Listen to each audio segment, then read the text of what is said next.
Really want to oppose that stuff? I think there's a lot of you've just listed the only things that were announced measures today. What about the things that weren't there? Well, actually, there was a lot more. There were measures to put the UK in the lead on green vehicles, on electric vehicles, space flight, satellite technology. You've mentioned space before in one of these speeches. It's absolutely true. But what about the things that were missing? Yeah, no, I'm not going to hide it from you. That obviously, we didn't do as well in the election as we wanted to, as we hoped to do, and everybody understands that. But the fact is that we're 56 seats ahead of the nearest party, that's Labour.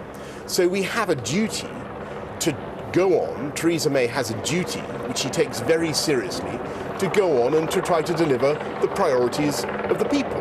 And those are getting a great Brexit deal, all the opportunities for global free trade and all the rest of it, plus taking forward the economic proposals that we need to strengthen this country's position. And say nothing of the counter-terrorism measures that were announced as well. So those are the three planks. She's looking ahead.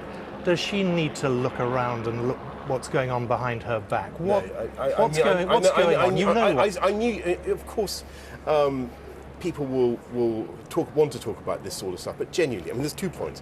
First of all, there's no appetite whatever in the governing party, in the Conservative Party, for anything like that. We want just to get on with You have not got a team together just looking at the possible... Secondly, there is no appetite in the Tory party at large, or indeed in the country.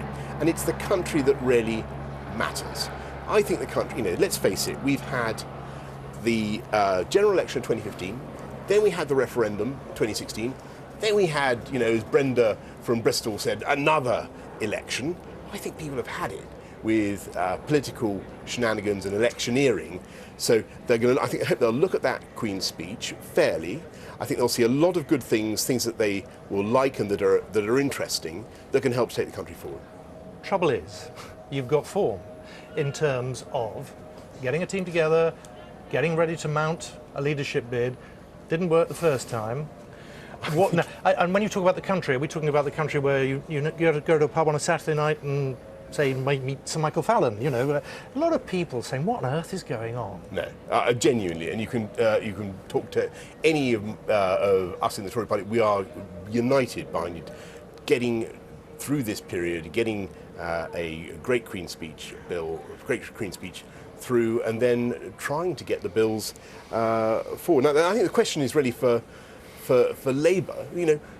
When they look at this stuff, what is it that they don't like? I'll give you an example. There's a bill we're bringing in, measures we're bringing in to tackle whiplash injuries. There's a huge spike in the claims for whiplash. I don't know if you've studied this. It's like 50. It's massively increased. I don't know whether you've had to try to get car insurance for your kids, okay? But it is unbelievably expensive.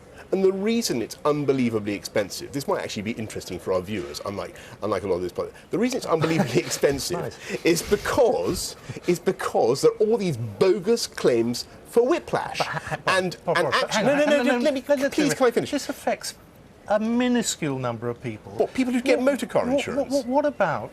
What about are you saying that there's a minuscule number of people who are affected by motor car insurance? I'm saying people out there are not losing sleep over their car insurance. They are losing sleep. They're paying a lot of money for it. They're losing sleep because the dementia tax, issues over social care, issues over housing, all the things that you will have come across as you were in your election mode. Absolutely. People in front of you were saying, actually, austerity is an issue. On housing, let's see what Labour actually says about our plans to cap deposits for tenants, to make sure that letting agents do not continue to charge unnecessary fees running into hundreds of pounds. Now, that is a progressive measure. It will help people with the costs of rental accommodation. It's the right thing to do for the country. The challenge for Labour is, will they back it? Will they back the huge housing programme that Sajid Javid is going to bring forward to build 500,000, a million new homes between now and 2020, and then another 500,000 thereafter? Are they on for that? Are they really on for it? If so, they should get behind this Queen's speech. Would you like to be Prime Minister? I very much want Theresa May to get on with the job and to be supported in her work. And by the way, that is the kind of lively political. That is the kind well, of. I hope they didn't hear what that was. That's all right. There you go. Well, there you go. I think that's a sort of partial answer to your question. We face a very different political climate from the one of, a few years ago. We now have a lot of argy-bargy going on. There you go.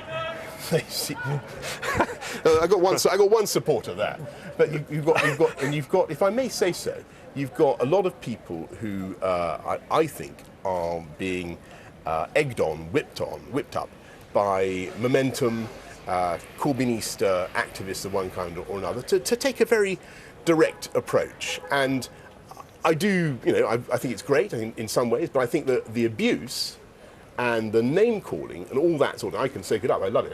I was 8 years mayor of London. You've done a bit of it yourself. But I think all that kind of thing is slightly turning people off politics. Okay, I've got to let you go. Before I do, what's the naughtiest thing you've ever done?